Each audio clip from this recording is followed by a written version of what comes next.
Hey, what's going on, everybody? It is Chris Colbank, and I appreciate you guys joining me today.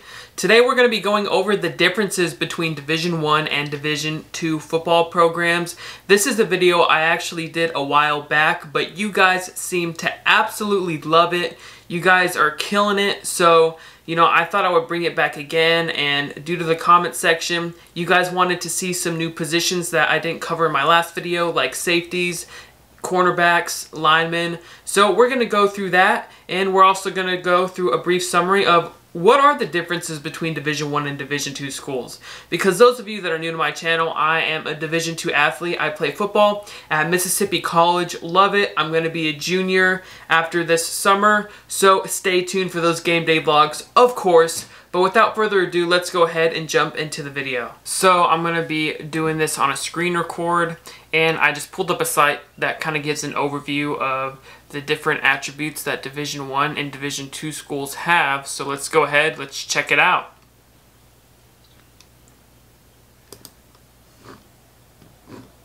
And as I'm going through this, a lot of these I actually haven't seen myself, so this is a reaction also from me. I'm kind of curious to see, what are the differences. So, let's go ahead and get into it. I hope I'm recording. I'm pretty sure I'm recording. All right.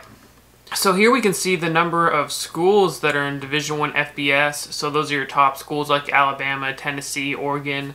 The Power 5 schools, 129. They can have 85 athletic scholarships.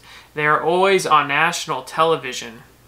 And recruiting selectivity, I don't know what that means. Maybe like 1 in 100 players get recruited to play there. I'm not sure.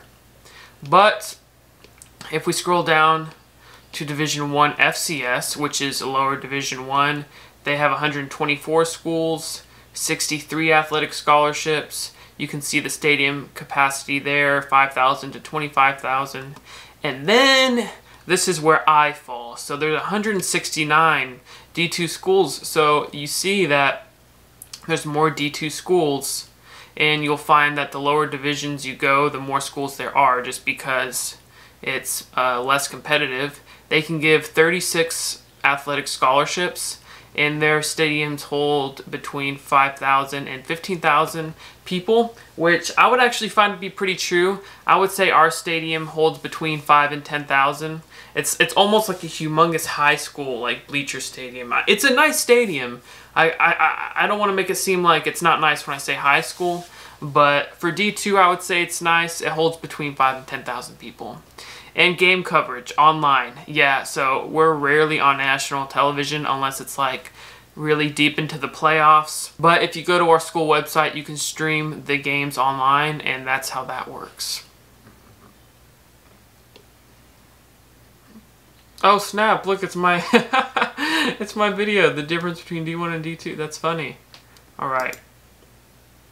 Here we go. So this is what a lot of you guys in the comments section wanted. You wanted to see some more defensive players. So that's what I'm bringing to you guys. If we head over to defensive back for the Power 5 level, you can see that they're on average 6 foot, 185 pounds. They run a 4.5, bench 270, squat 405. So those are very impressive to be able to do that and come straight out of high school. Obviously, you're going to be one of the most athletic kids in the country if you're pulling up those stats. But at the end of the day, I kind of touched up on this on my earlier video. If you don't have the film to back it up, your stats will only go so far. Here we have FBS Group of 5. You have to be 6 foot, 180, run a 4.6, bench 250, and squat 380. So that's pretty strong for someone who only weighs 180 pounds and is 6 foot. So that's really impressive. And where I feel my school falls in, which is low FCS high D2, since we are in the Gulf South Conference, which is arguably the most competitive conference in D2, I would say we're up there on this level.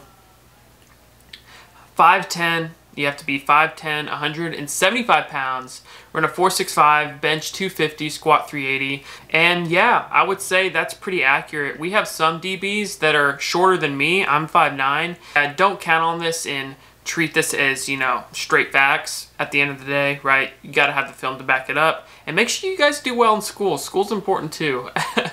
School's really important. I did not do that well in high school. So I think I had like a 2.8 GPA coming out of high school.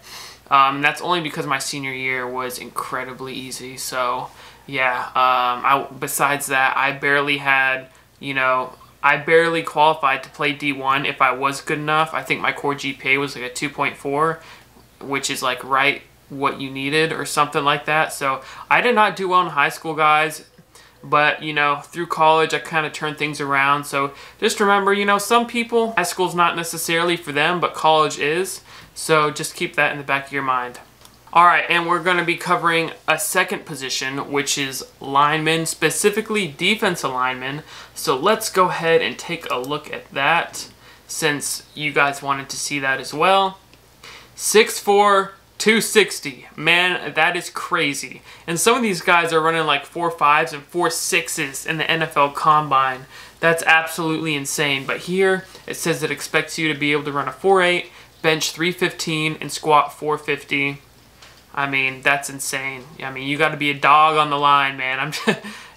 When I practice against some of these guys on my team, it gets rough. We might be D2, but some people forget how competitive D2 actually can be, especially if you're in the Gulf South Conference. I think a lot of people, they get recruited to play D2, and then they kind of get punched in the face a little bit, and they get discouraged, and either they transfer, they're not doing as well, so they move to another school, or they just straight up drop out. You see that a lot in college programs. So just keep that in mind. Just because it's a D2 school, it's competitive. It is competitive, and you've got some crazy athletes, because a bunch of our team, especially our defense, they come from D1 schools.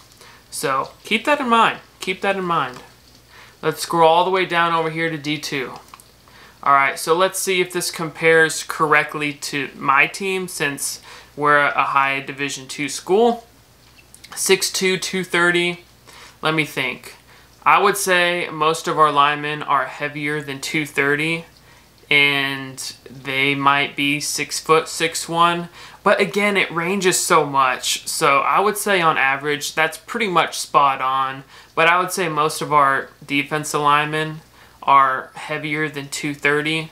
And run a 4.8, bench 305, squat 405. They are definitely stronger than that. But remember, I think this is more coming straight out of high school. Not necessarily, you know, being a seasoned college athlete, being, you know, experienced and having a couple years under your belt. So I could see coming straight out of high school, yeah, I would say that that's pretty accurate. They pretty much got it spot on. Of course, it's going to range a little bit. There's going to be a few outliers, but for the most part, they got it spot on. So we just went through a few positions and kind of looked, focus. There we go. So we just looked at a few positions and did a brief overview of the differences between Division I and Division II.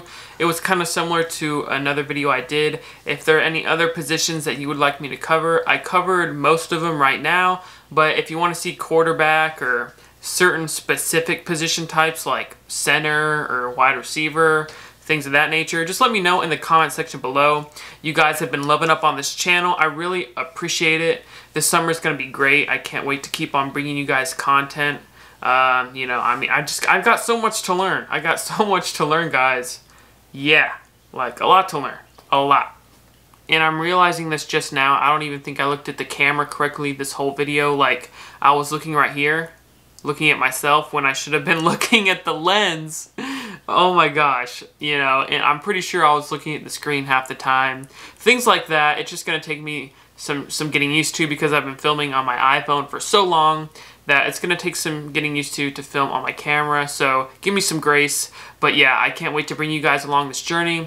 If you're new, subscribe, like if you're feeling generous. Guys, that's going to wrap it up for this video. If you enjoy this content, make sure you guys let me know. Let me know what your thoughts are in the comment section below. So pumped. I'll see you in my next video. Peace out.